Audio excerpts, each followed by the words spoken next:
Thank you. My name is Barbara Adams, and I'm the Manhattan Borough Director of the New York Urban League, and this is a joint venture with Convent Avenue Baptist Church. It is our first, and I hope you will have a grand evening. It is also my great pleasure to introduce these speakers to you this evening, and to add, it's just wonderful to see so many young people in the house. Dr. Clarke and Dr. Ben have asked that I not spend the entire evening introducing them. So instead, brief biographies have been prepared for your convenience, which you should have received by now.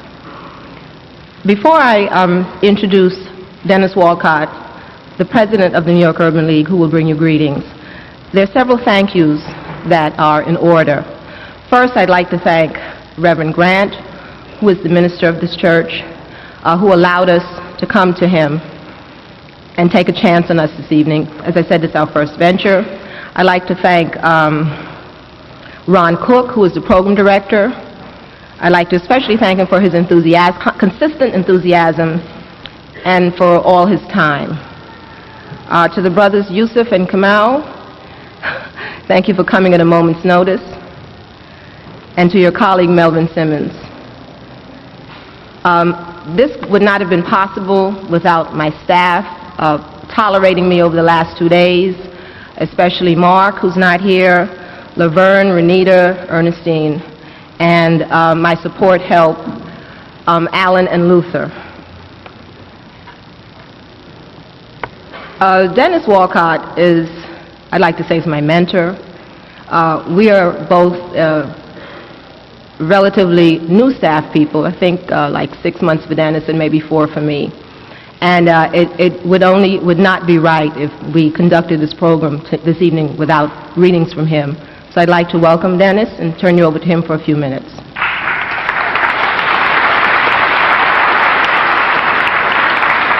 Good evening. I will be extremely brief. I just want to welcome all of you here, and this is one of our first symposiums, and this will be the first of many. And as we were planning this, one of the things that we talked about, we wanted to convey to everybody that Black history is not just in February. And we want to make sure that we have ongoing symposiums and discussions around our history, linking it to the past, as well as what's happening with our future and our youth. So I just want to welcome all of you here and thank all of you for coming out. And I will turn the program back over to Barbara, who will introduce Dr. Clarke and Dr. Ben. Thank you very much.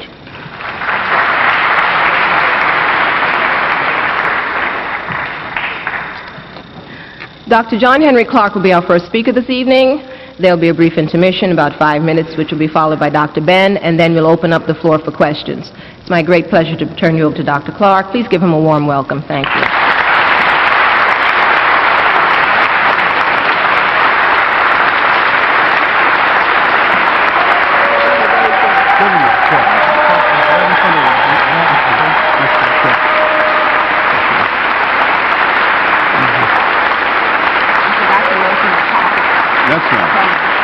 Okay. Thank you very much.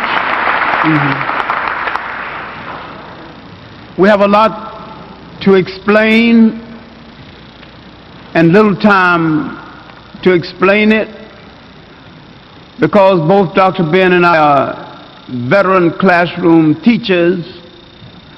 We're accustomed to bells, so churches are not strange to us, though we don't exactly belong to any.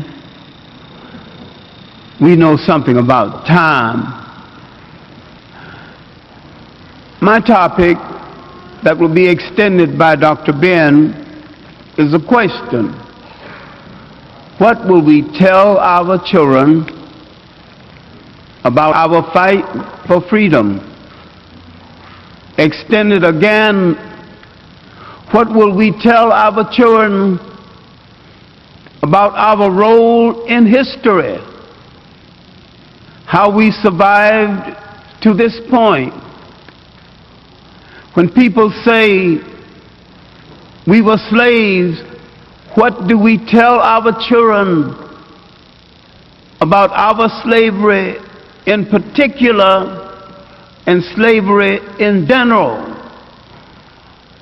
What do we tell our children so they can stop turning their face away and want to crawl under the table when you mention our condition in the world, when will they stop blaming themselves?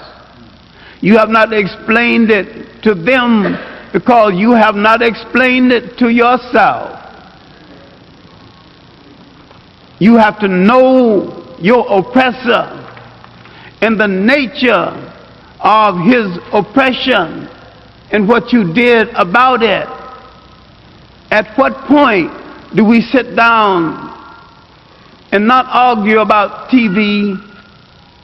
At what time do we sit down and tell simple stories about our revolutionary heritage and get it across to our children? We have the longest revolutionary heritage of any people on the face of the earth. We have fought longer and harder and against great odds than any people on the face of the earth. Why do our children not know this? Because if they knew this and if they loved themselves, none of them would put poison in their veins. If they knew this, they would know that a code of conduct is expected of them, that they cannot afford to live selfishly. Their conduct must reflect the best in a whole people. And when someone tried to lead them in ways not of their liking, they should have enough sense of their own selves on this earth to say, we are not a people who engage in things of that nature. We are not a people who demean ourselves in that way. But for them to know this, they have to know what kind of society produced them. Coming out of a collective society, being forced into an individual society in order to survive. And this is an assumption. You think that you must take on the traits of your oppressor, when your role is not to take on the traits of your oppressor. Your role is to prepare to destroy your oppressor.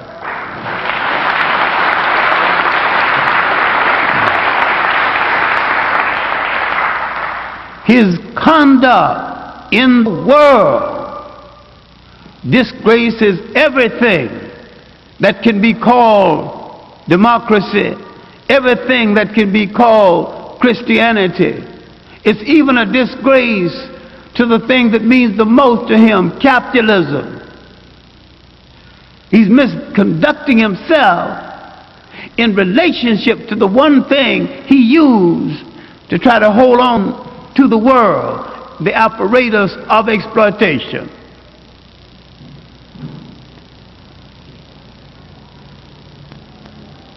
Why can't we tell our children that whosoever God is, all people have the right and the responsibility to look at God through their own imagination and address God in a language of their own creation?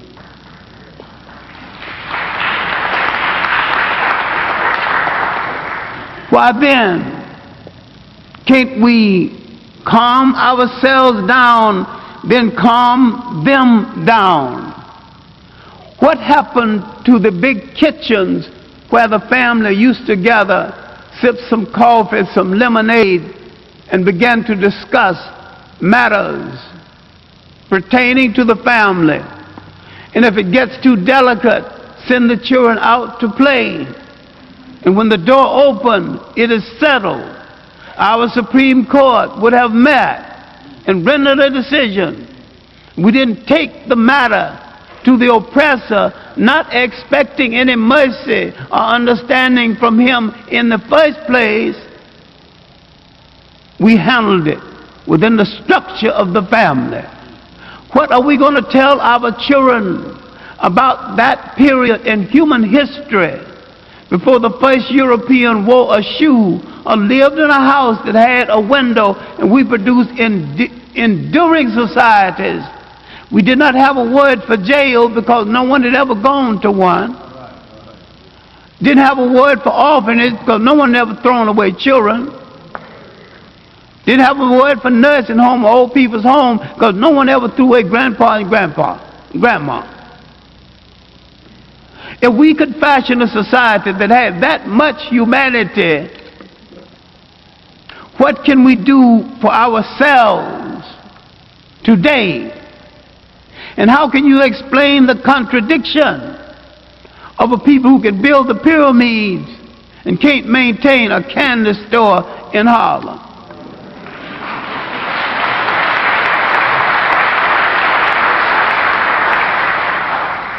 The question came up in a meeting in Senegal.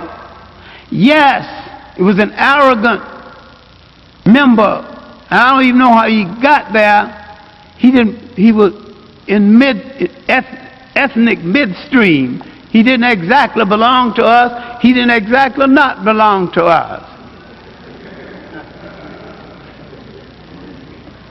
He was what we call Hispanic, and he said he had enough African blood to justify being there, but he had no African loyalty. You must have African loyalty. Having the blood is not enough if you have no commitment.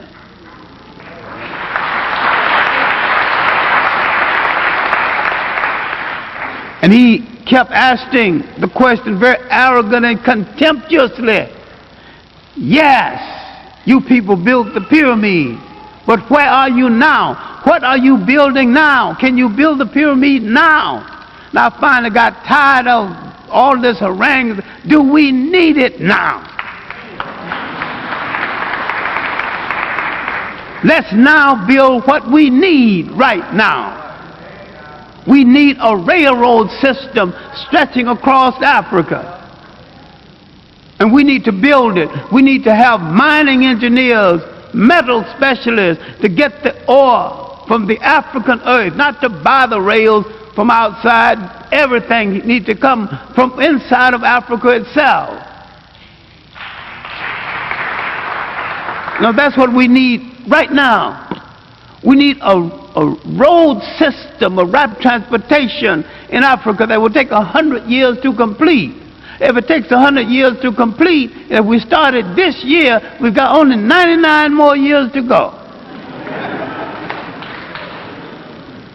But if you don't start it, you never know when it's going to be finished.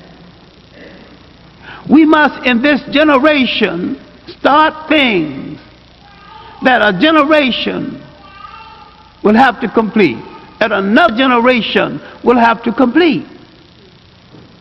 What are we going to tell our children about how we survive away from home? What are we going to tell them about the circumstances in Europe and in the world that caused them to be away from home? What are we going to tell them about the massive resistance movements in this country? What are we going to tell them about the most successful slave revolts we've had in the Americas, that have been in South America and in the Caribbean islands? Not only what are we going to tell them, what are we going to tell the people of the Caribbean islands who seem to have forgotten about it?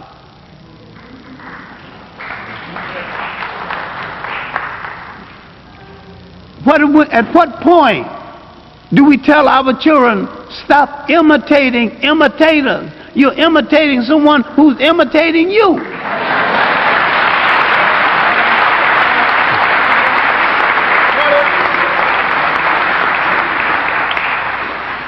But if you understand the message, you would tell our children, don't waste your time with Greek fraternities and sororities because they got the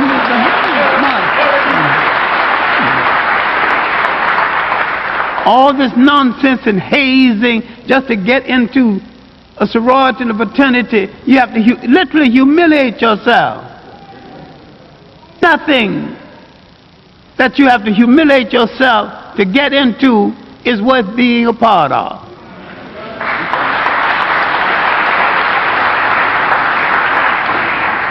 The African secret societies, where the Greeks stole the idea in the first place, were societies of responsibility, responsible people. How do we get this point across to our people? And how do we tell our children going to church while a European painted that picture up there? There's no proof that Christ looked that way. We're not arguing against Christ. We're arguing against somebody else's depiction of him arbitrarily as being white. We're not, all we have to say is that where he was born, if he wasn't a Greek, he wasn't a Roman, and the Greeks and the Romans were both mixed. If he wasn't either one of them, the chances are he was one of those other people. And all those other people were non-white. So you don't have to argue about his shade, whether he was light brown or all that. The main thing you have to establish that he wasn't a Greek and he wasn't a Roman. And once that mission is made, you walk away. I'm finished my conversation.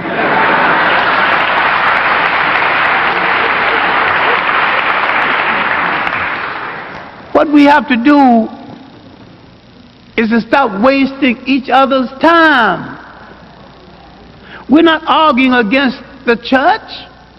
We think the church should be an instrument of a people's liberation. We think everything that touches our life should be an instrument of our liberation. And anything we are part of that fails to be an instrument of our liberation should be thrown into the ash can of history.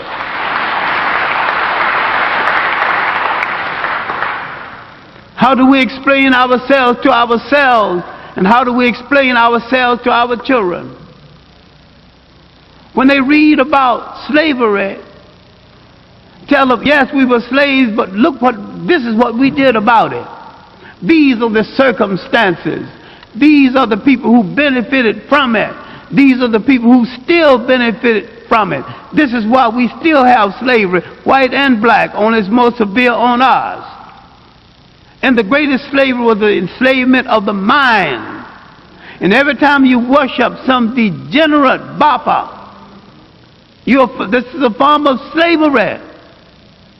I'm not saying every bopper or bebopper is a degenerate, but I'm saying the degeneracy is so high in the profession, you're almost right if you name anyone in it. How we tell people that because we are not dopes, we don't hang out with dope.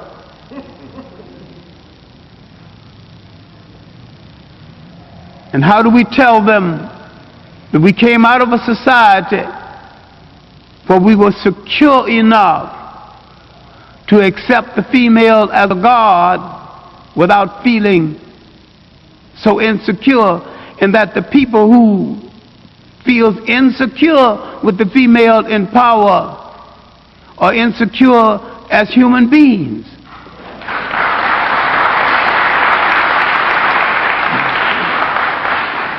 We had and still have a cultural lifestyle that makes a place for everyone in the society. Today, the woman plays an important role in the churches, behind the scenes, in the lodges, to such an extent she's not taking the power away from the man. She's freeing his hand so he could be a better man.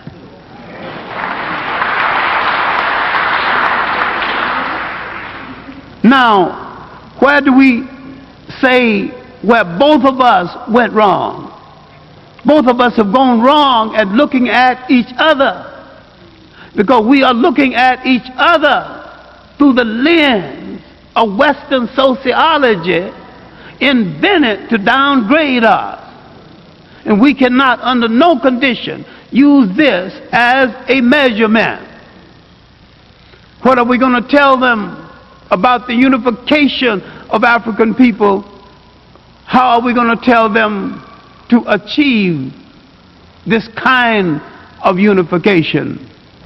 How did we get lost on our way home? We need to meet again at the fork roads and read the signboards all over again.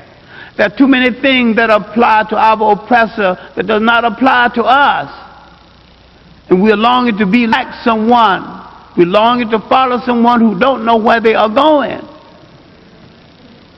We need to set direction because we're following people who have no direction. We're following a hungry and a very insecure people who want all of the world, who can't count half, who don't know a fourth, who wants everything. We're dealing with the personality bred by that ice. It's ingrained in his personality. He is anti-democratic, anti-Christian, anti-humanity. And he will achieve everything at the expense of sacrificing humanity, democracy, and everything we call religion.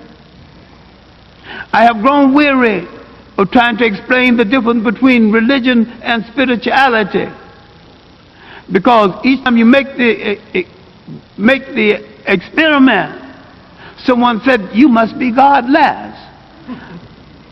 I am not only not godless, I try to remove all of the unnecessary underbrush away from me so I can get in closer.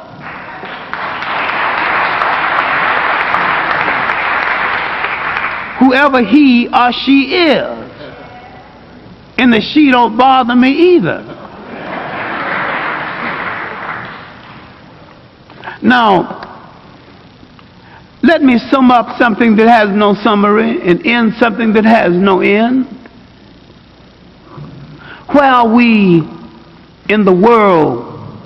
And how do we find ourselves, and how do we find ourselves and our place on the map of human geography? How do we tell people what went wrong?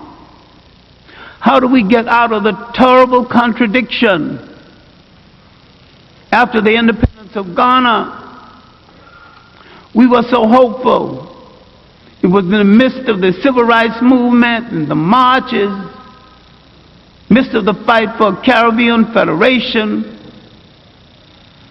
We thought that at last we had turned the corner on our way to true freedom and true unity. We underestimated our enemies. We underestimated the members of our own group who was in the pay of our enemies. There was a whole lot of people did not want to be free from that dominance. There was a whole lot of people who didn't want to be comfortable seeing African people in power. So between schemes and buying off a lot of them, the whole structure was lost. 10 years of celebrating on the road to freedom, 1957 to 1967. The next 10 years, almost the next 20 years, our enemy, our former colonial master, our former enslaver, had learned the secret and gradually destroyed our organization from within and from without. The concept of a Caribbean Federation went by the wayside. The idea of a unified Africa fell by the wayside. The idea of total citizenship in this country fell by the wayside. We were fighting for something that was a shadow, fighting for something the enemy could easily give us without losing his power. You want integration? They give you integration. That don't give you no money. That don't give you no job. That don't give you no house. All right, so you can go in the same bathroom. You can eat at the same table. When you think of what price these hotels cost, you can build 5 hotels with the money you spend going into their expensive hotel.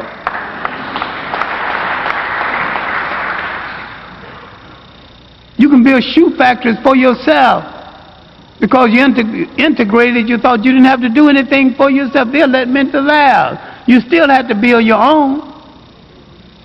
You still have to build an industry.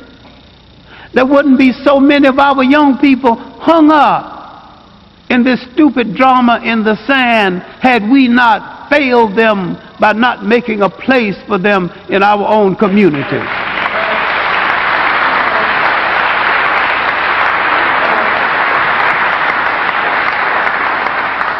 We had the funds.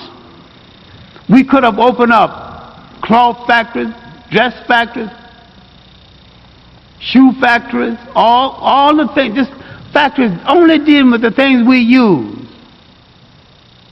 People get a little tired of me mentioning underwear because they're a little sensitive about this. But if you're going to start manufacturing, the first brother that opens an underwear factory, and the first time you say, I ain't going to buy no underwear except from that brother going to become a multimillionaire. On one item. Now let's look at all the items in the more than $200 billion we feed into the American economy.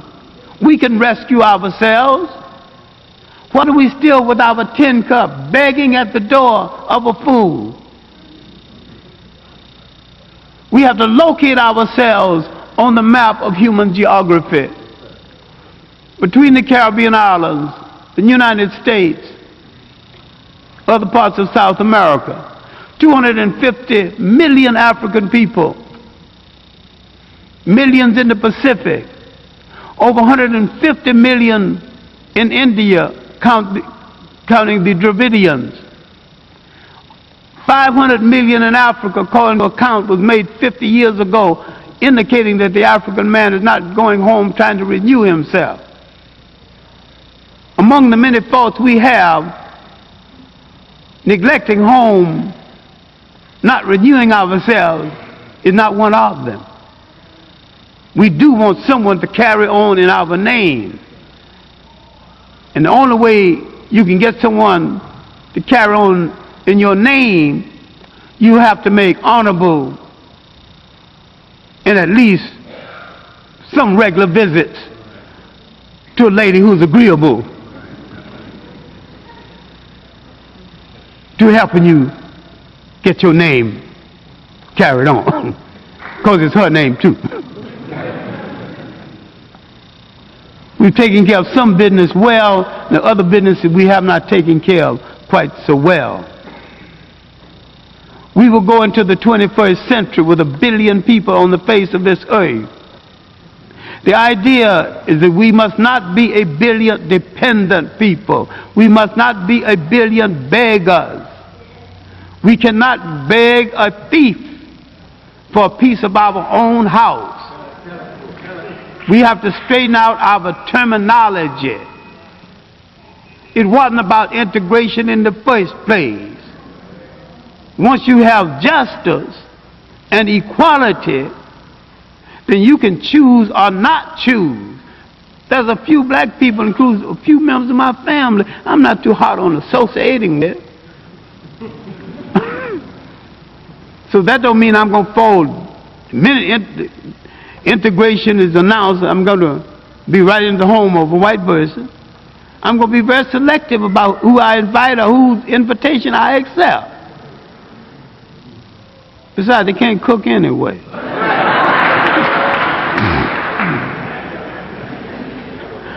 My main point is that our enemy has a program, a well-designed program.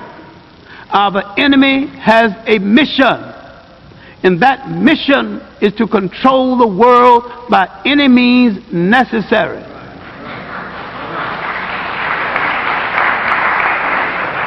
If you are going to get him off of your back, you must have a mission.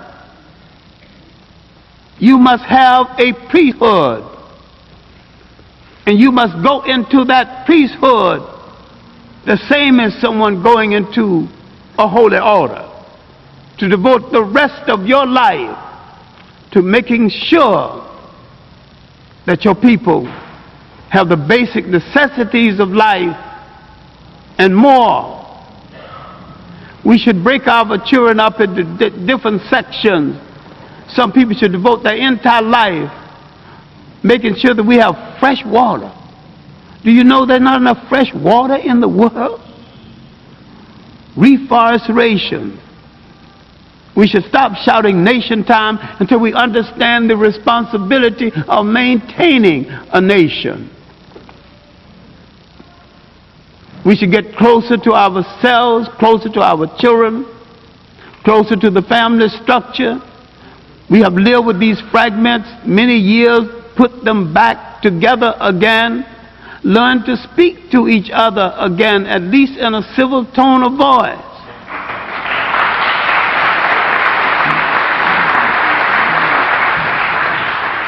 We have so much pent-up anger.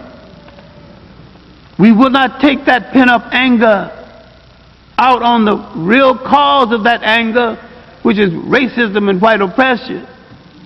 We take it out on ourselves. There's the white people who manifest the same trait.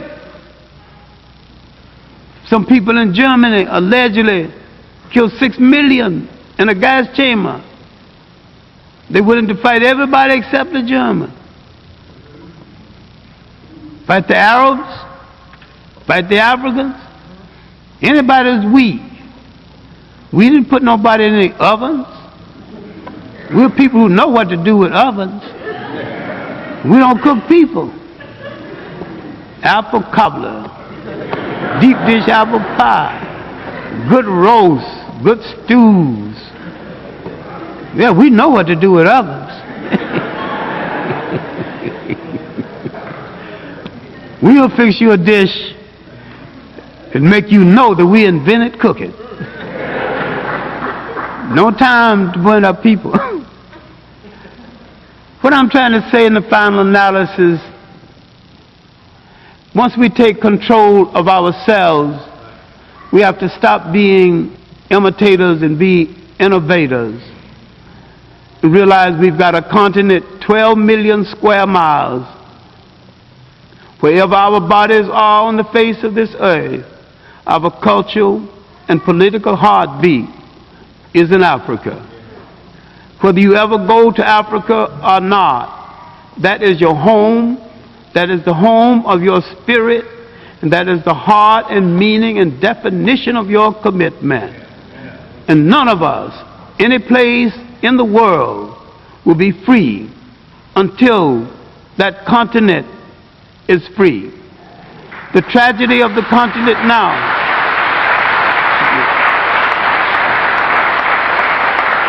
Africans lost from their historical memory the time and the method they used when they were in charge of the state.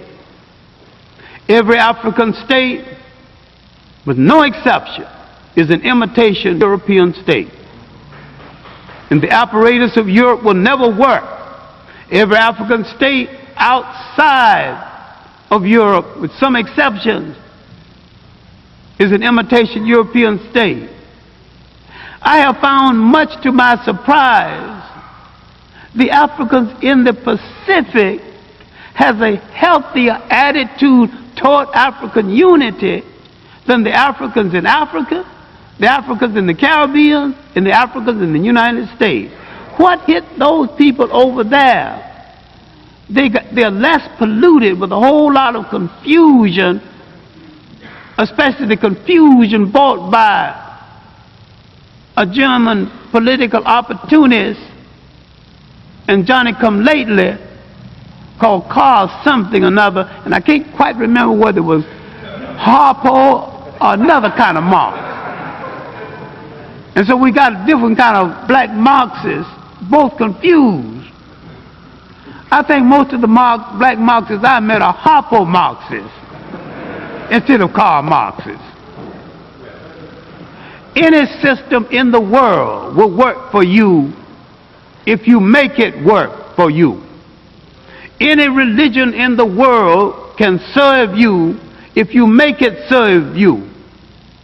But a religion without spirituality is not worth your time. And religion, in some case, has toned down the concept of spirituality. We have to use the dictionary words right, and maybe we were fighting for the wrong thing. Maybe this whole concept of the United States of Africa is wrong in words. It sounds more like an imitation. Why not a union of African states? Why not regional Pan-Africanism that will feed into a continental Pan-Africanism? Why not require every African child away from home to learn at least one African language and be conversant with at least one African culture, and to have some general knowledge of Africa as part of his beginning on this earth? Why not, instead of telling them old English fairy tales, why not tell them African fairy tales, African teaching stories?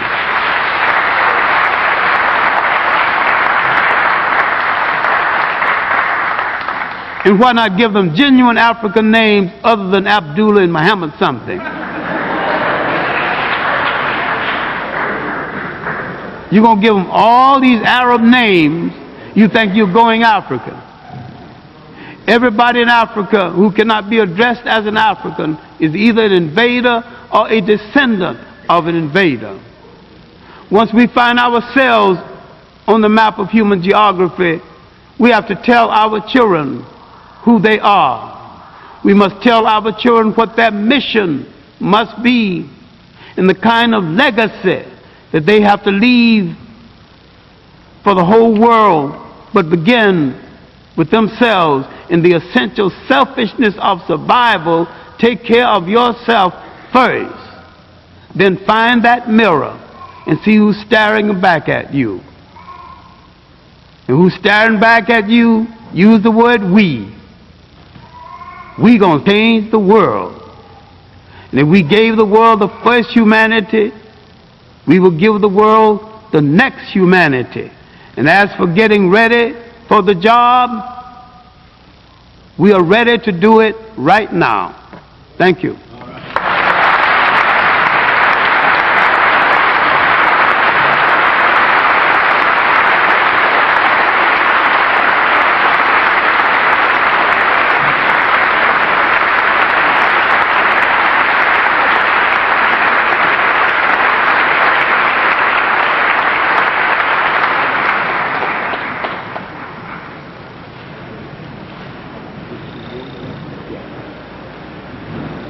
Okay, we will take literally a 5-minute break. It is now 2 minutes to 8.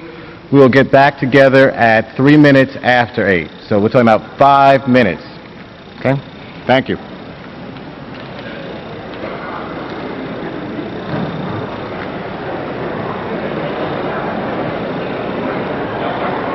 I mention it for him because he is quite modest sometimes. It's being done by, I think, the Alcan Tours, the African Division on Nostrand Avenue in Brooklyn. They're listed. So if you're interested, if you don't get any literature tonight, be sure to call him. I'm sure if you're able to join him, you'll have a wonderful time. It's my great pleasure to introduce Dr. Ben, who will speak to you for the second part of the program, and then the floor will be open to questions and answers, which can be directed to both of them. Please welcome Dr. Ben.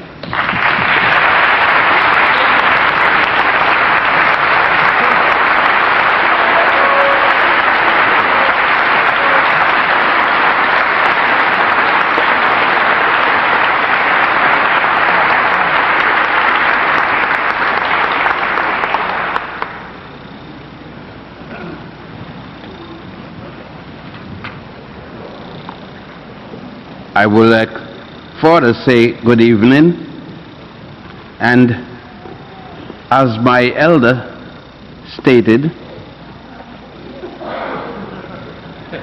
that wasn't meant to be pleasuresome, but it meant to be rather serious. But continuing where he left off with respect to the youth, I would like to start my observation by saying, not too long ago there was an attempt by a young man, but probably not so young. That young man is no longer with us, but he tried to make the Urban League responsive to at least the Harlem community where its New York branch is located.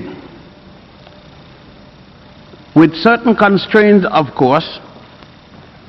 Whitney Young tried to relate to all factions in the African community, to the extent that when he passed away, those with the label African nationalists, black nationalists, urban leaguers, and the likes felt a sense of sorrow one way or the other. That momentum died with Whitney Young. Today we see a possibility of the momentum catching on again. This time it is a sister who is bringing it forward. But more than that, as I look around in this community, I see doctors, MD, lawyers, engineers, dishwashers, street cleaners, boot blacks. This isn't the Harlem that I've been looking at in the last few years, at least since 1966. Hopefully this is the Harlem to be and to continue. There's another factor in this that I saw that I must tell my children as the days go by. We didn't see this in churches. Of course, you saw it when Richard Allen bolted the white Methodist church. The reason was to have a church for African people, although the usual opinion is that the church belonged to all. That's the opinion. That's not the practice. But then I must then congratulate the minister who allowed us to come in this church and to present a people's position of what we are about. My children and grandchildren and great-grandchildren and others to come must know this, that this transition went back and forth as there were vacillation between the professionals within the African community, most of whom do not know where they lie. I think that Malcolm X, I'll have to tell my youngsters that the late Malcolm X said it very succinctly about us, the professionals. When the opportunity came for a professional to get even with the slave master, and I can think of one in the White House right now,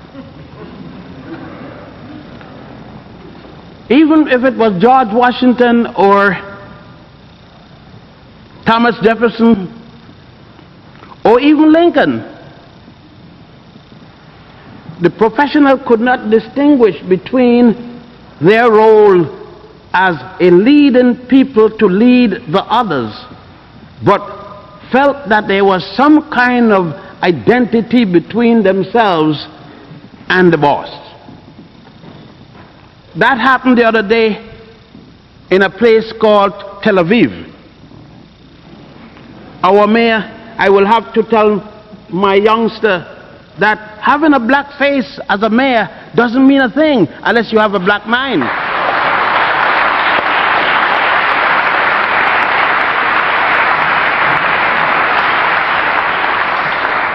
I will tell my youngsters that your vote is nothing, just having a vote.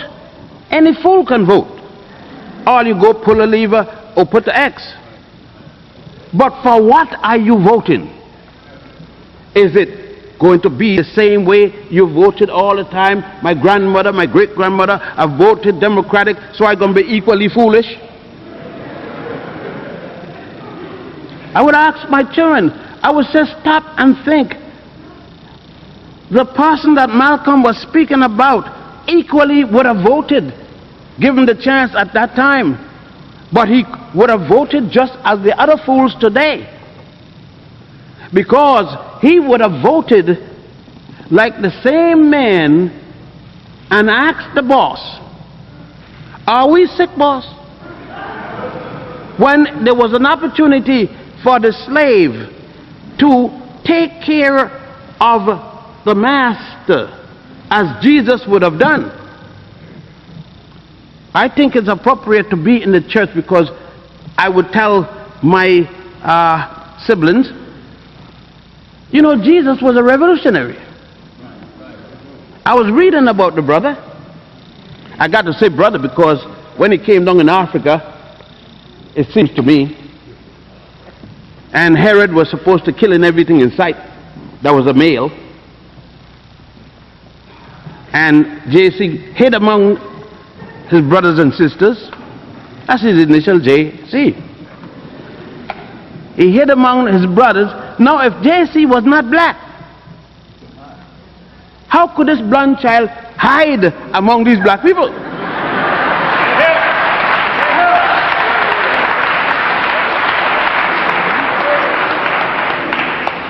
I know many of you don't think so, because you would have had the same problem he had. But I'm speaking about a man who spoke the language of the people. I don't want to speak that language because it might frighten some of you. You have to run out of church. But JC said, give me some skin, baby, because he was of the people. So was Moses, you know, born in Egypt, place called Goshen, 85 years before he found out he was Jewish. I would have to tell my youngsters, first, before you vote and go to Tel Aviv as a congressman or a mayor, you should find where Nigeria is, where Jamaica is, where Trinidad is,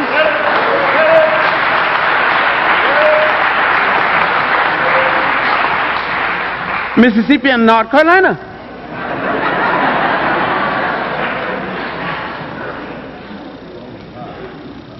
Then my child, of course, would be talking about an African philosophy. I would have to tell my youngsters the reason you must look first before you even step off. You must find a philosophical concept by which you are going to live.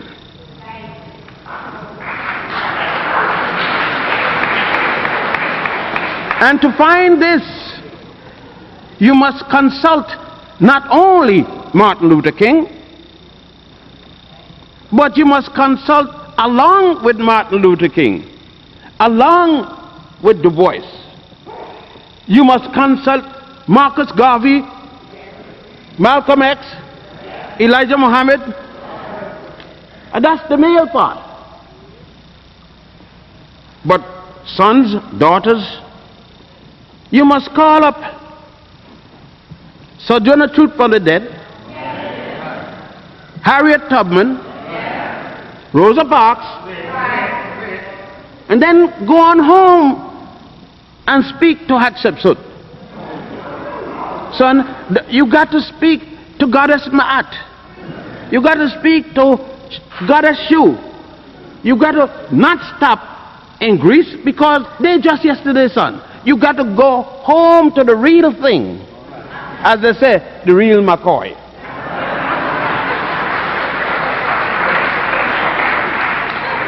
Because I would say to the children, one of the reasons you will feel that you have to be bused from your neighborhood, when nobody else is busing into yours, but you busing out of yours,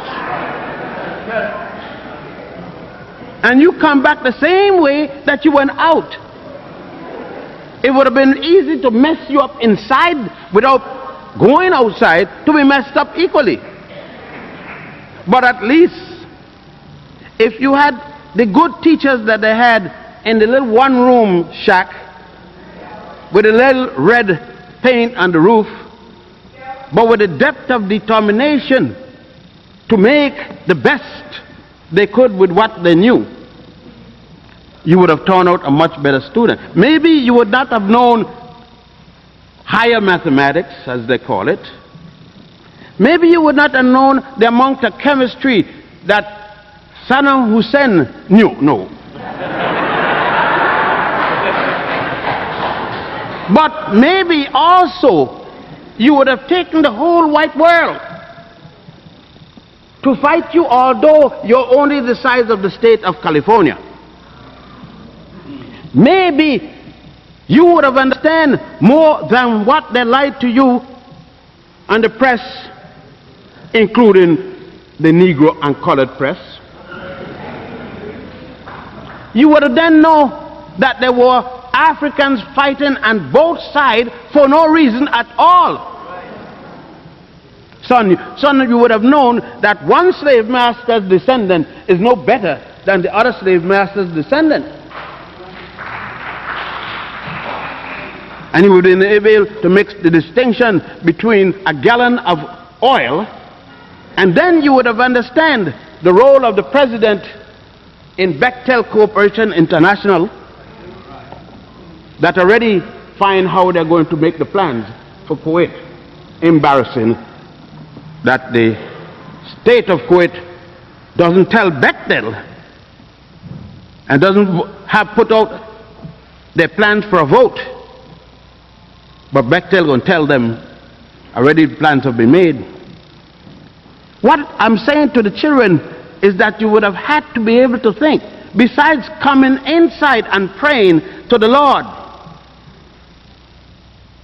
you had to know something to say to the Lord. Lord is tired of praise. Lord wants some serious discussion.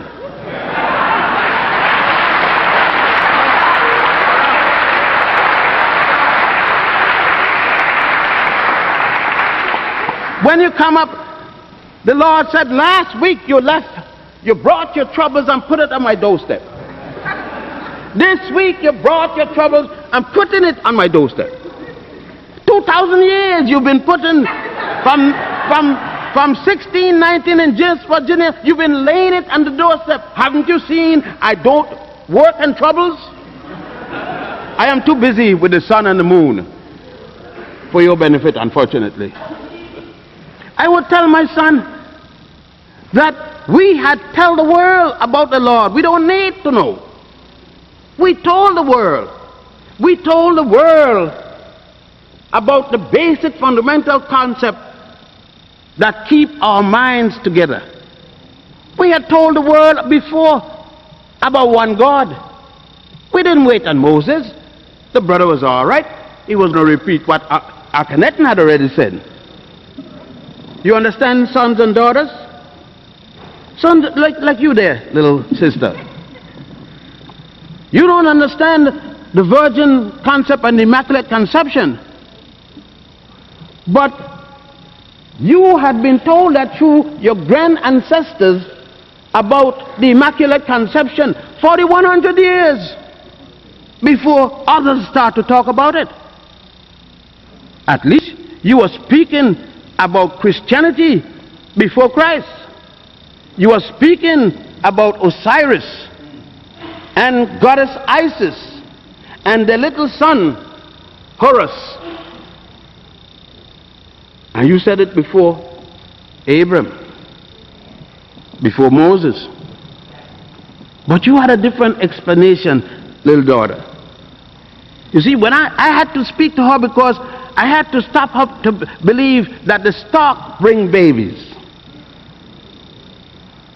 They just bring them in Europe. They don't bring them in Africa. There's another thing. I had to tell a child that milk cans don't bring milk. It preserved milk. That cows bring the milk. Of course, mothers too, not only cows. But I'll tell the child, well, you don't understand that based upon the way your sisters are going now, you think that breast is just to hold up dresses. But they got another function. A few more functions at least.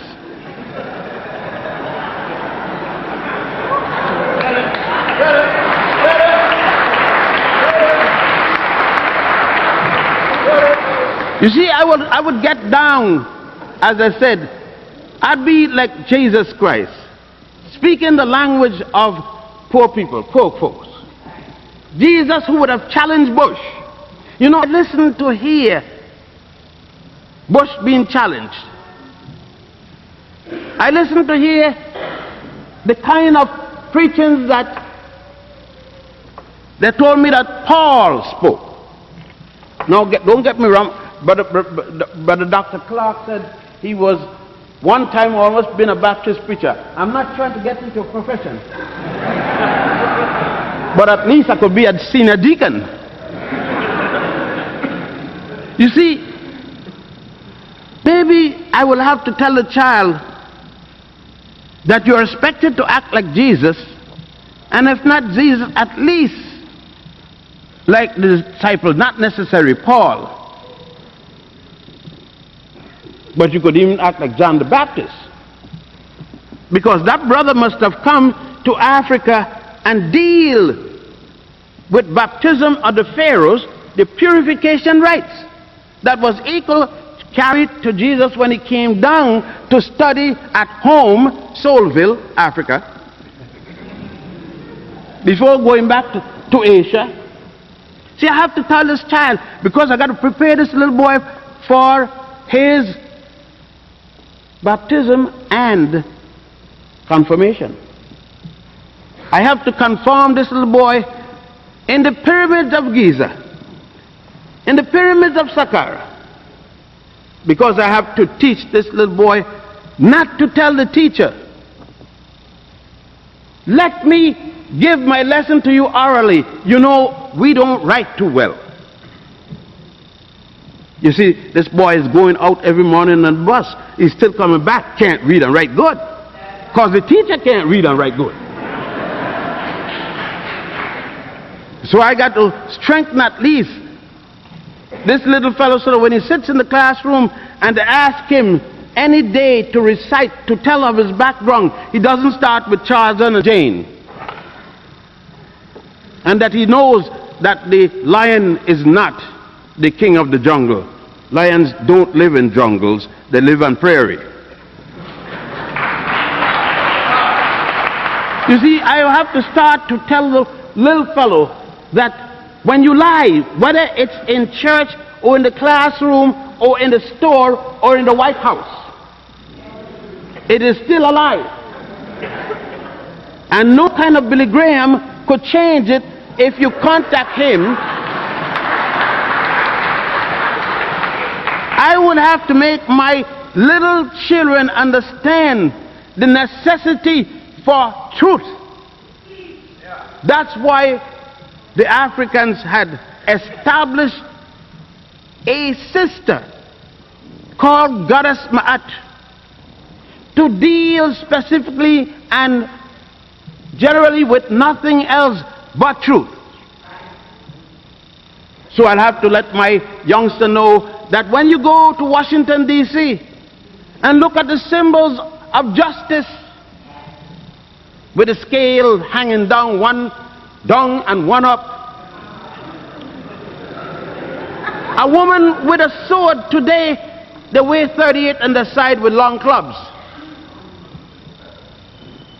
I would say to my youngster, won't you look funny 8 months pregnant with a 38 on your side and a long club of 38 inches preparing to beat somebody and put them under arrest. In other words, what I have to speak to my youngster isn't about the 3 R's, because my youngster knows that. After all, her father just built a pyramid that day, 82 of them in one place, and then went in Sudan and built another 30 of them. So the pyramids are no problem. Engineering was no problem. I said, son, engineering is no problem. Just go down the street at the Washington and look at the copy they have there for George Washington, called the George Washington Memorial. The obelisk. The only obelisks in Europe, son, are those that they stole and carry there. Rome got the most of them. Put crosses on the top to make you believe they come from Europe. But son, I told him, son, my little daughter too, great-grands, you have to realize you cannot make a miracle happen when there is nothing. You must make miracles out of something. A miracle is taking the dirt, formulating it, cooking it, putting other specimens in it. They call it chemistry, son. Change it from its solid state to its liquid state, its gaseous state. And don't figure nobody in the world got no permission to make a bomb, to make all kinds of technical equipment of war, and tell you what you can make and can't make. Nobody got that kind of message from God to decide only African and Asian people can't make chemical weapons, but everybody else can, son. Especially, son, when you were a chemist, Greece did not exist, because Greece was not in history, even when they call it first, until 1000 BC. Son, in 1000 BC, your daddy has been gotten so old in culture that you were folding up your tent to start all over again. But you had to reopen the tent to let Thales come down to get philosophy. Let all the others come down to write their books, and to be the first to write the book after coming to learn how to write a book. So I would have some real serious discussion with my charges in terms of the African philosophical concept of existence and knowledge of self. As the first world traditional motto says, son, daughter, your first step is not to secure a Rolls Royce, neither is to secure a PhD, but your first step is to release your African mind.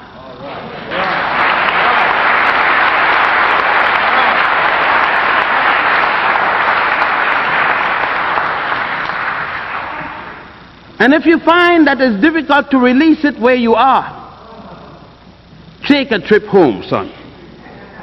I don't mind where you land. So it doesn't matter if you take a dirigible, a Zeppelin, and land straight down, or take a boat, whether it be a submarine or a surface boat, or of course an airplane. Because wherever you land in your motherland, you will find justification to be proud. If you land at the northeast coast, son, and that go for you, daughter, you will find a group of Africans as way back as 212. Some people call them Carthaginians. We call ourselves then Carthaginians. We went in all the way to the gates of Rome. Yes, son, at least Southwestern Europeans aren't brown-skinned because of the sun. That has to do something with it in the summer. But son, they are so because your ancestors did not intermingle with the elephants when they had sexual desire. They participated with Caucasian flesh.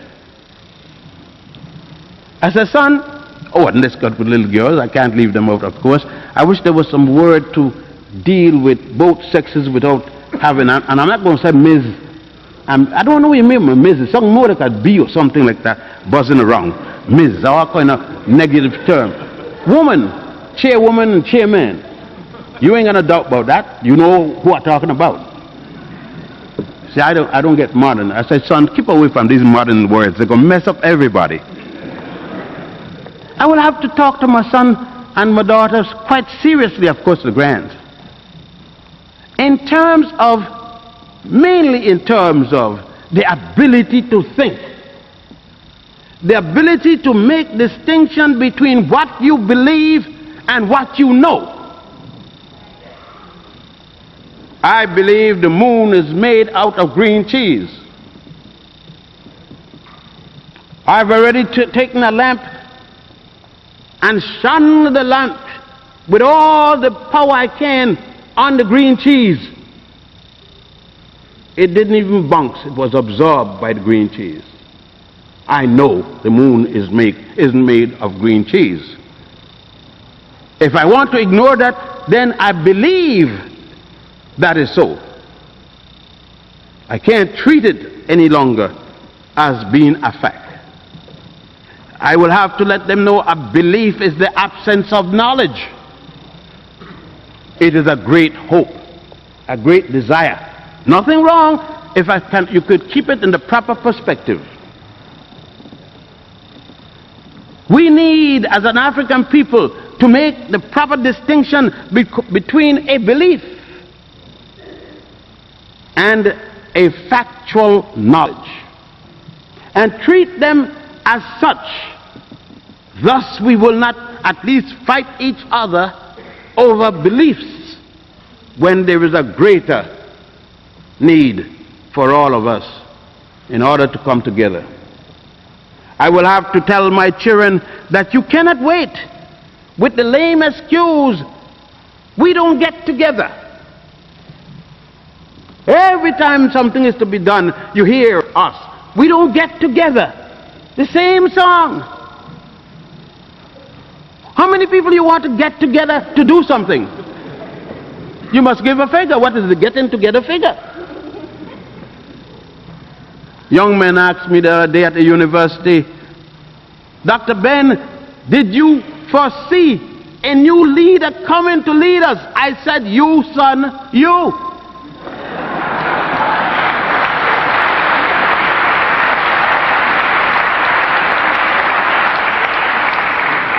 Everybody wants, all of us want the other guy, the other woman to lead, because you don't want to get the bullet.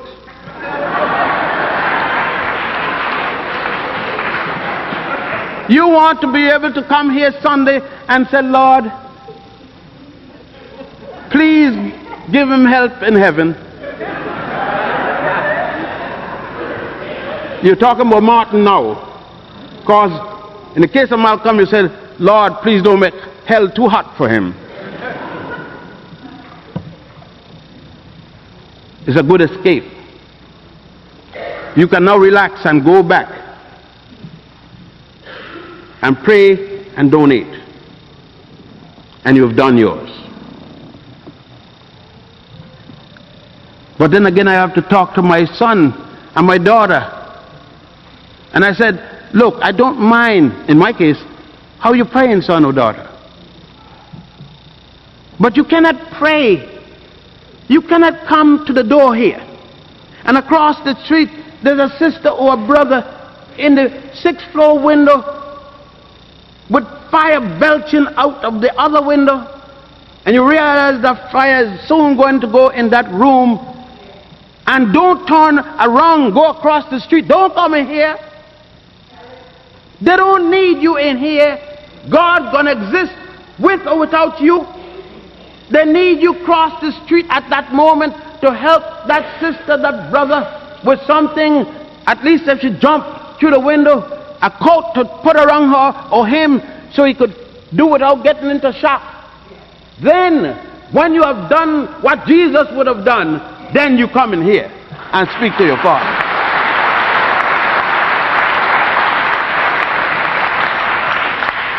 It is because we have acted so contrary to human understanding and nature that we miss the boat. There's a common statement that prayer can do everything. Yes, it can do anything, but there's no guarantee it's going to do it for you. But you can do something. And you must do it without waiting for God to do everything for your lazy self.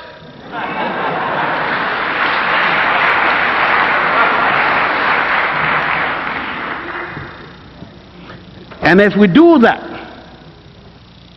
then the new Malcolm, the new King, the new Garvey, the new Du Bois would have been here. They would never have gone.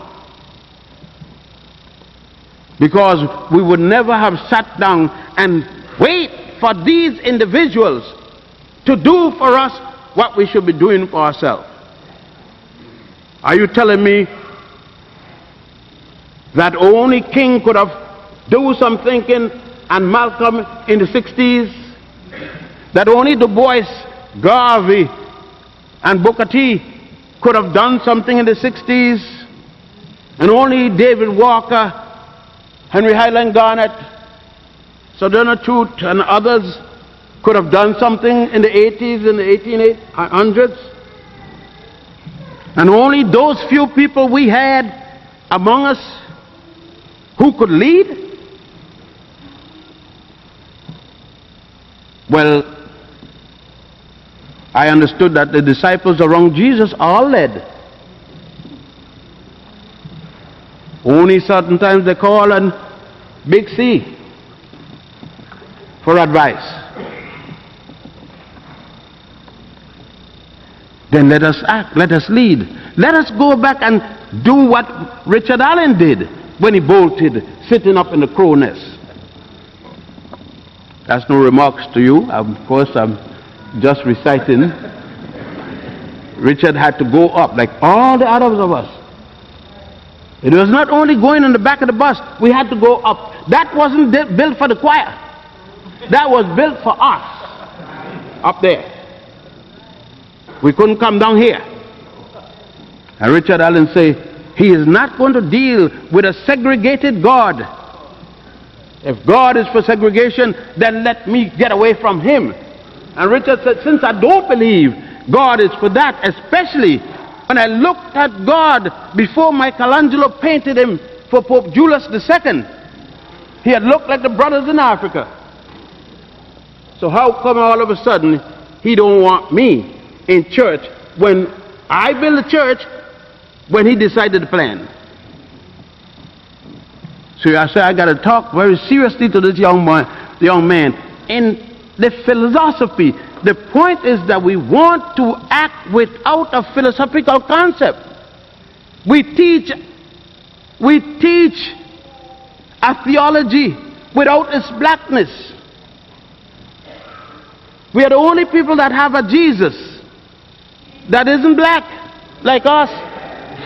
The Japanese Jesus look Japanese. Chinese Jesus look Chinese. We are the only one that find that Jesus got no color. Then how John the Baptist saw him to baptize him?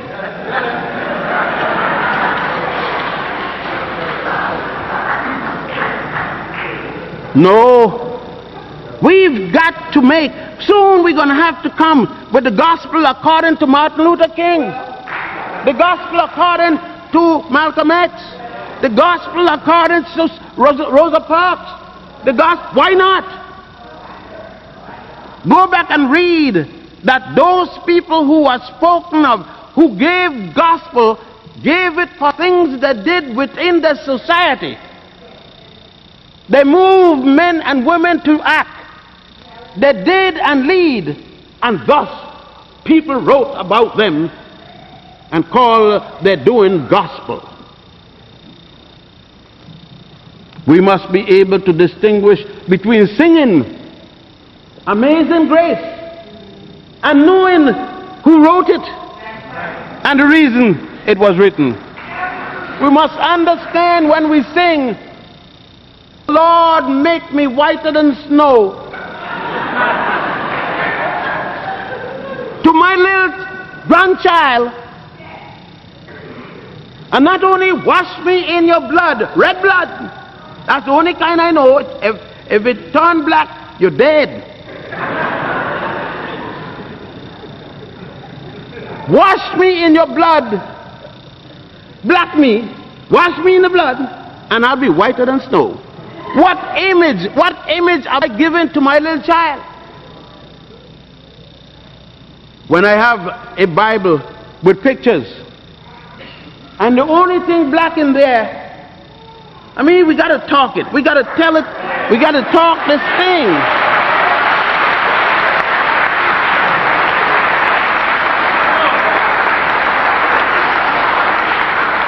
Don't tell me anything. Go home tonight and ask your little child, point me out Jesus. Don't open the book. Put a book on the table. Put all kind of pictures. And put Michelangelo's painting of Jesus. And then tell the child, pick you me out Jesus. That child is going to pick Michelangelo's painting. So then what you have done to the child? What image you have projected to the child? And at the Nicene Conference, up until that time, Jesus was born in a cave in Bethlehem, in Ethiopia. It's at the Nicene Conference of Bishops that he suddenly was born in a cave, a manger in Bethlehem. Why should my child know our Savior when he was born even in Asia and come down to school in Africa? And before that, when his mother brought him for haven in Africa, shouldn't she hear about the role her ancestors played? That's why I am not including nothing in my history book. I am not a curriculum to be included. I am the curriculum.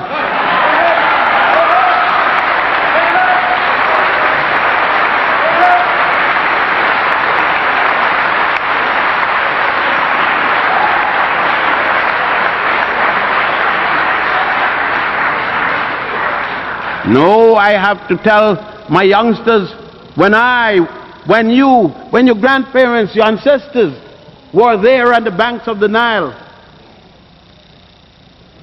contemplating on this world, developing our scientific instrument to even measure the planet, the stars, the moon, and the distance between us, writing philosophically, bringing to the first theosophical concept about the deity,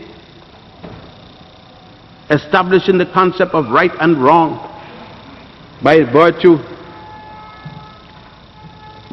making laws to govern mankind. We were there alone. And nowhere else we know recorded history tells us at the same time. This late thing about the Babylonian Empire, you can tell me all the theories, I want artifacts. When I tell you about the Nile, I carry you to Egypt and I show you. I don't say it once used to be here. I say here it is.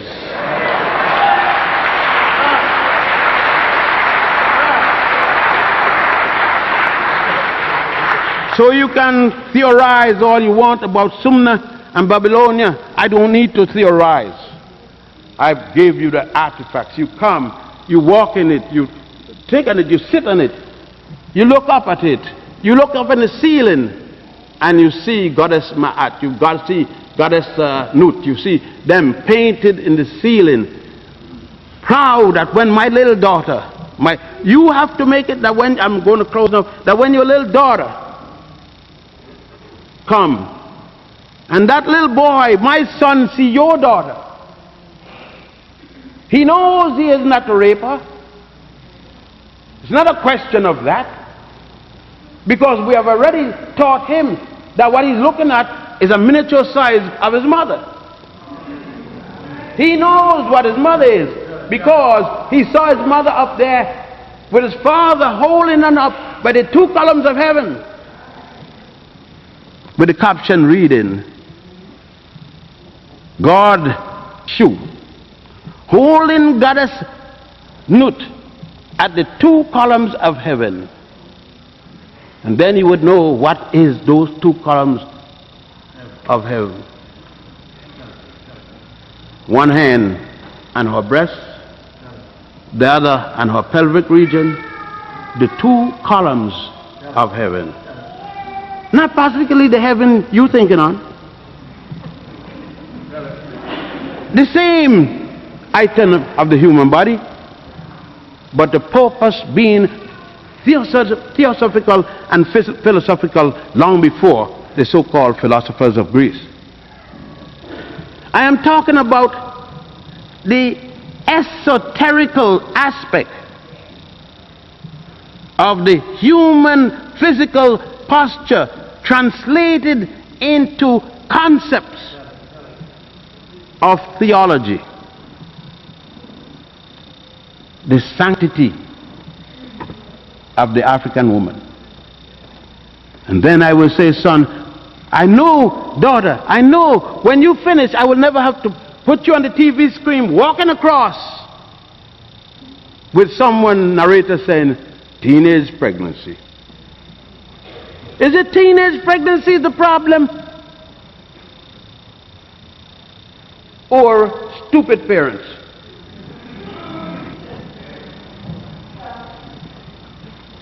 A teenager will get pregnant because she has the ability to be pregnant. And the boy has the ability to assist her. But nobody stopped to tell him of the responsibility of his action. Even mama don't tell him. Mama tell the girl some choice word. 4 letters and no letters. Some choice action with her foot when it's too late. But mama didn't tell the boy. The little son. Son, that's like your mama. That's like your sister. You don't want your mama to get hurt. You don't want your sister to get hurt. Son, you know the answer. It isn't a teenage pregnancy. My mother was a teenage pregnant woman with a matured man. But her mother had taught her how to take care of her house, how to cook, not with screwdrivers and things. Mama knew to wash her clothes before she could go around with her everything showing, split mini skirt. Before you can show, you must know to protect. We have to deal first with ourselves in our concept of morality, our concept of integrity, before we are willing to send our youngsters out here to learn the 3 R's. They come second. The integrity of the African woman is critical. And who must maintain that integrity but the African man? Thank you.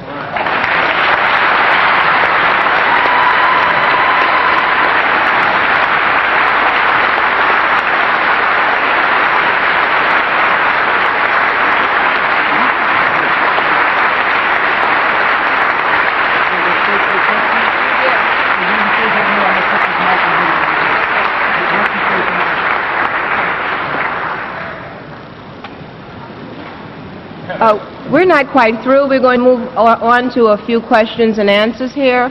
I'm going to ask you to step up to the floor mic and to keep your questions clear and brief. Address it to the person you wish to answer. The Mayatian principles, the morality and the justice that was developed in the first to the sixth dynastic period. My question to you, given that the Old Kingdom began around 3400 BCE, that comprised of the first and the sixth dynasty, that germinated such marvelous culture, such as justice, morality, and the Mayatian principles, to your knowledge, what was the downfall of that glorious period before we move into the intermediate period, that catastrophe and different kind of disruption developed from the 7th to the 10th dynasty, where we end up with 30 kings within that historical period. Would you be so kind to let us know what happened, or the downfall of the first, from 1 to 6th dynasty first, and then go on to the intermediate period? Well, I could give a pat answer, but then again it would leave many questions because of the intricate nature of the question. But let us say, from the first to the sixth dynasty, you're talking about from Nama, the first pharaoh, the first king that united the two lands. Yes. We had a period of rebuilding of the nation, and everyone was involved because it is from the third dynasty they were able to settle down and go into building with the experiment of Manetho when he built the first temple, the first structure of the stone, lasting structure, and so on. By the fourth dynasty and the sixth dynasty, this has expanded to a proliferation of construction pertaining to the deity and otherwise. The African brothers at that period of time was deeply involved with the adoration of his deity. All kinds of consideration, the heavy part of the budget went into the building of adoration of the deity. By the fourth dynasty, the fourth to the sixth dynasty, we saw this best at Giza with the amount of building there, and even the tombs of the wealthy and the privileged show that the wealthy took their money also for adoration of deity. But we noticed a collapse from the sixth dynasty because there was this major flood that even moved the capital from Memphis and forced, because the flood engulfed the city of Memphis, forced the residents up on the highland at Saqqara. It made a whole new transition among the people. By the time they were able to get to the type of Pepi III and others, they had to revise the whole concept of direction they were going because of the damage of the flood. That was the first disastrous flood in the terms that you could even call a flood in the sense of the Great Deluge that the Hebrews speak of. But what really caused the major transition in Egypt was the 13th dynasty, when the first set of non-African foreigners invaded Egypt, the Delta region, a group of Asian people calling themselves Hyksos.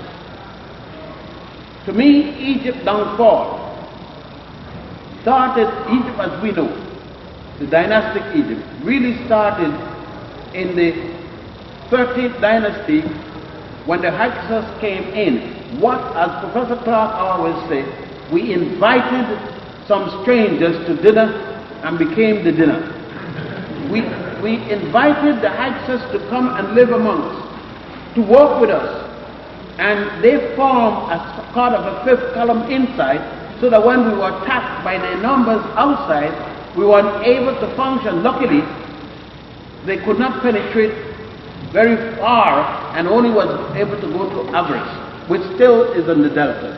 So you could say that the Egypt downfall had already been stated and shown from the 6th dynasty, started in its reality in the 13th dynasty, and from then on, as you know, there was a matter of foreigners invading, foreigners being pushed out, foreigners invaded, and as they invade and leave, they would denude the Nile Valley of everything they could put their hands on. In the 4th dynasty, Cheops, Khephren, and Mycerinus, they all seem to fall within the 4th dynasty. What was the major function of these three brilliant kings? The major function of, they were the builder kings, like Khufu, which the Greeks called Cheops, Khafra, which they called Khephren, and Menkaura, which they called Mycerinus, were primarily builders. They did very little or no warfare. They concentrated in building the state. As a matter of fact, they even added 2 more states. They started out with 40 states or 40 nomes.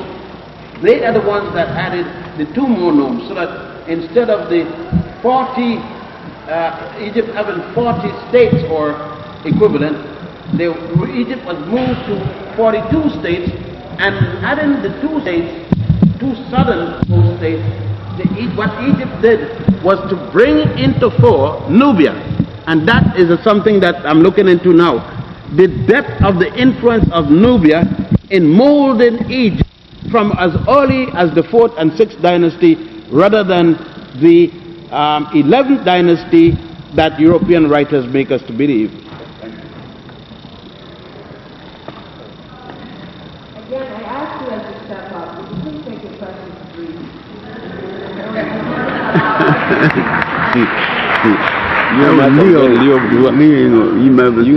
Leo doing a brief.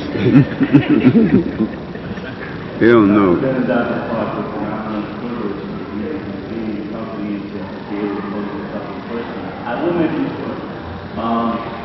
Dr. Ben, one thing I wanted to ask you was, I've read that you have an encyclopedia that is forthcoming, and I was anxious to know when it may be in print. The encyclopedia was written, as a matter of fact, Dr. Clarke and Professor Moore and a number of us met in the Armory, I think as late as 1977 or around there. The question is $400,000. That's all? That's all. There is color. I'm lucky, as I said this now, that the first time I'm going to have a book with 800 pages already coming in color. It's the first time because of but if figuring the 7 volumes with colors and different things like that. Now what would happen, I think 77 or 78 was the last time I dealt with those books. It means that we have to bring it up at least 5 years back. So that will be now 86. We have to bring it at least 86 for it to have any value. Can you imagine what time it took for me to bring the book, them? I started way around 1940, 41 to 77. It's just, I would need about 20 people on the staff full time. My other question was, Dr. Clarke had a book that's forthcoming, and I want to know that might be available. Well, the book is called Africa at the Crossroads, Notes for an African World Revolution. The publisher has promised the book for May, so you can expect it in June because publishing schedules are nearly always a month off. I'll be very pleased. It's my first big political book, so therefore I'm going to make a lot of fuss over it and let you know it's for sale. And I have a son of 3 more years of college and 13-room house. All these things had to be paid for. I need the money. I wanted to ask you both, listening to you over the years and gaining my sense of African centricity, I've realized that it's important for us to work together within the confines of this. In the United States, it's in the Caribbean. That's only one group. There are many groups of what is called entrepreneurs. There's an organization of 100 men and I think one of 100 women.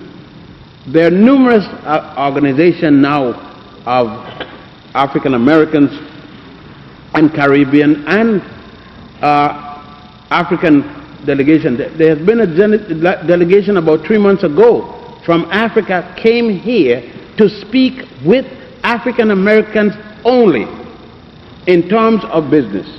The usual statement that Africans don't want African Americans and African Americans don't want that thing is gone.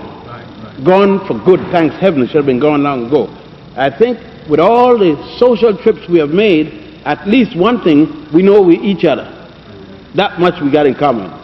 And that's gone. And with the influx of Caribbean people, especially in Brooklyn and the Bronx, that's gone again because they're getting together. I saw some new babies. So I know you're all getting together. And the participation of African Americans with respect to the floods and different things in the Caribbean and equally in North Carolina and things like that, we have been helping each other now. And I think what has happened by those who have led the bull by the horn in South America and all over for the social trips did it all. They are the ones who have gone with the people-to-people contact and made this possible. So they are. Look around and you will find, of course, I want you to know, you may invest with an African person, whether African, Caribbean, African, and go broke. Exactly. It happens. You don't get mad and say all African people are bad or all African people can't do anything, because banks fail every day, not Freedom National alone, and at least the government giving all the people back 100% except Freedom National. Thank you, I'd like to add that if your mission in building a business in Africa is only to get rich, your mission is unworthy of African people at this juncture in history.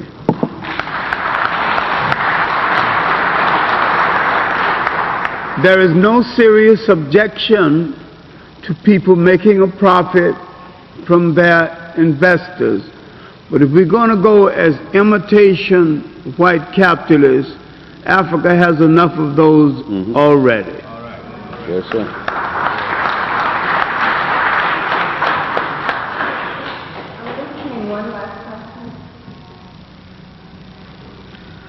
I don't think a lady has asked a question. Yeah.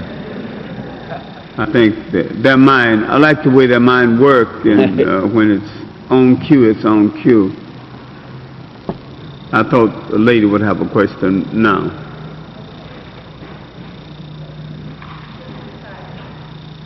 But I still have a question to Dr. Clarke.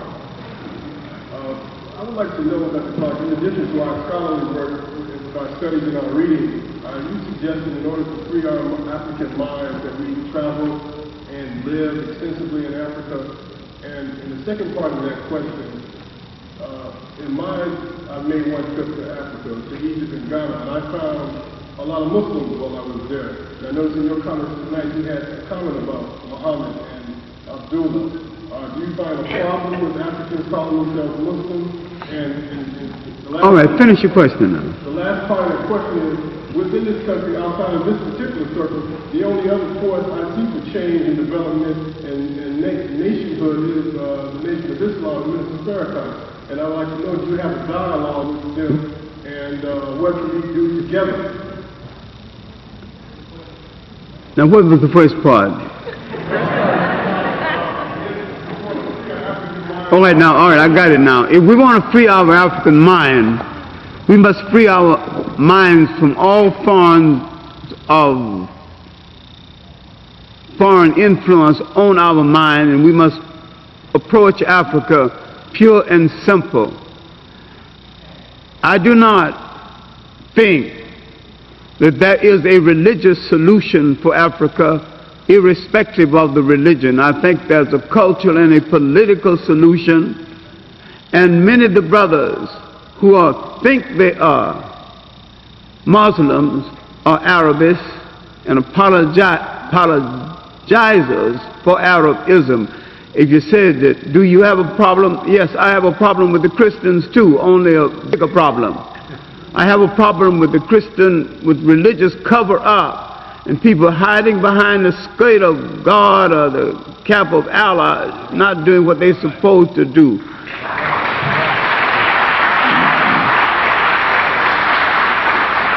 I have no fight with Minister Farrakhan other than the fight that he spent so much time aggrandizing his own ego. He's spending so much time announcing programs that he's not carrying out. Some of the things he's announced are very good.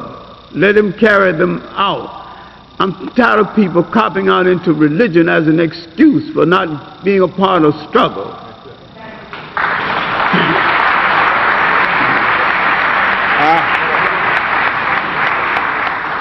I would like to add a clarification I think my elder brother was making, which I wish to endorse. What Dr. Clarke is saying, there is nothing in an Arabic name that has anything to do with Islam. What happened is, since Islam came up in an Arabic context in the desert, it reflects an Arabic position. For instance, most African culture has a base with the mother. You inherit from your mother. Islam, on the other hand, being Arabic, coming from the desert, is a male-dominated culture. You inherit from your father. That is an African, in spite of the fact that Hadsad Kubad ibn Radad, you may know him as Bilal, impacted on Islam and became its first head of the embassies, even though he was asked to be the spiritual leader 3 times by Abu Bakr, Muhammad the Great, and the Prophet himself. What has happened? Like all religions, people know the rituals and the dogmas, but ignore the historical development. Under Islam, Africa was first enslaved and then extended to the European. Islam enslaved Africa in 18 AH, after the Hijrah, equivalent to 640 of the Common Era. It is Islam who started to deliver Africans to the Europeans that caused the Europeans to enslave Africans from 1509. And what we are saying, and I said it in the first part of my lecture, the African woman in what they call a war just the other day was the sufferer of this thing. If you notice recently, when they're showing the pictures of Kuwait, you now see the black people. You didn't see the black people in the guards. They press carefully pictured only what they wanted. but African women would have what to lose and did lose their sons and daughters on both sides of this skirmish to a slave master from Arabia and a slave master from Europe.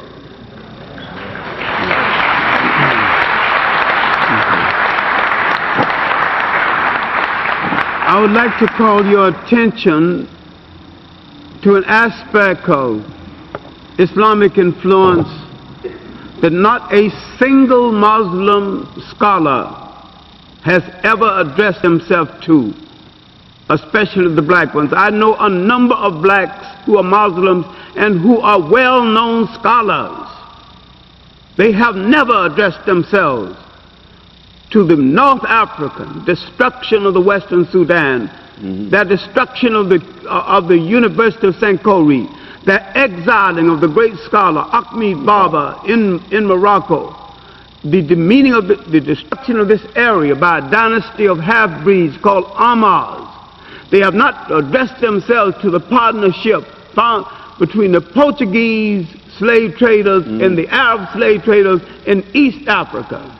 They have not a single one has read the book UNESCO Documents 2 dealing with slave trade in the Indian Ocean, or the vast amount of information. They kept saying that Islam is the black man's true faith, and it's Adam, God created the first Muslim, his name is Adam. I don't know where they get all this nonsense from. What is nonsense about the Asiatic black man? Why don't you cop out food, stop getting yourself, go to work and help us liberate ourselves, or get the hell out of our way.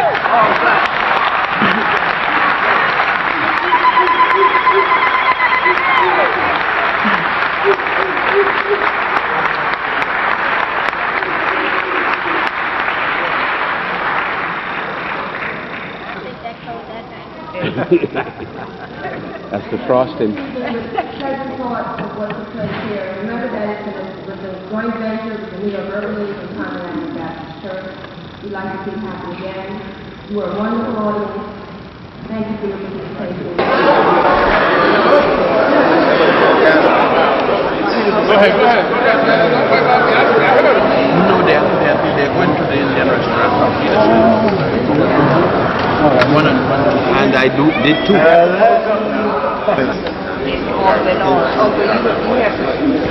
That's right. I didn't know what it was to have a home where you could actually sleep.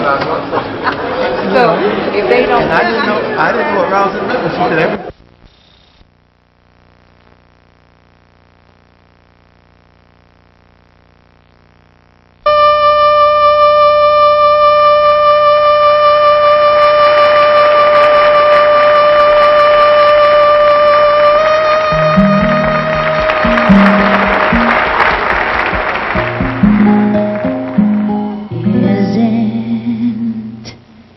Hit rich,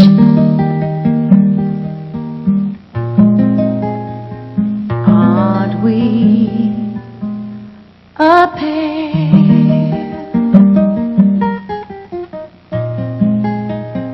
Me here at last on the ground, you ain't.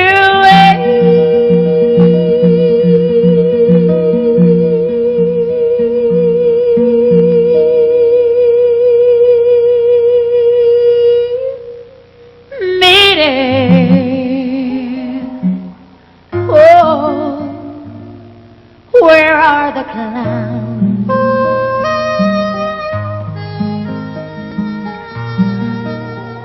Could you please acknowledge my band? Mr. John Paris on drums, Mr. Herb Smith on guitar, Miss Pam Williams on sax. Bliss.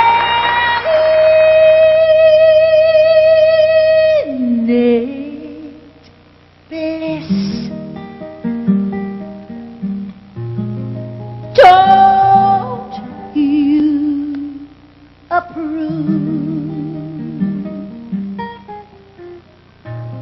One who's out tearing around,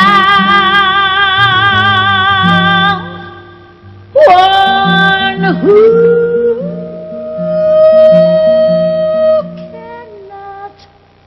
blues? Where are the clowns? Somebody send the clowns. Just when I start opening doors, finally knowing what I always wanted was yours.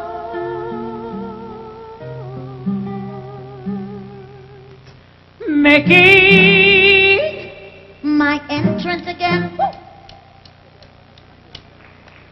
with my usual flair. Sure of my life, I'm so sure of my life, but no one.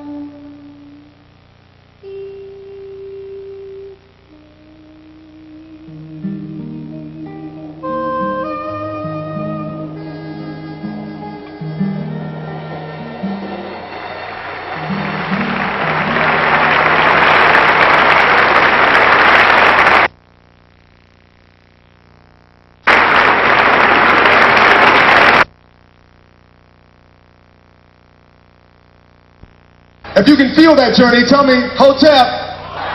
Hotep, that's right. Well, the next stop after South America is going to take us home to the motherland. Now, of course, if you're going to go home, you've got to have drums. But you don't need just any kind of drums. You need drums from a master drummer. How many of you understand what I mean when I say a master drummer? Say Hotep. I'm talking about the vibrations of a brother who came to us and who's brought us our roots in a very special way. And that's why we raised the black star with him this evening. Baba Tunde Ola Tunje.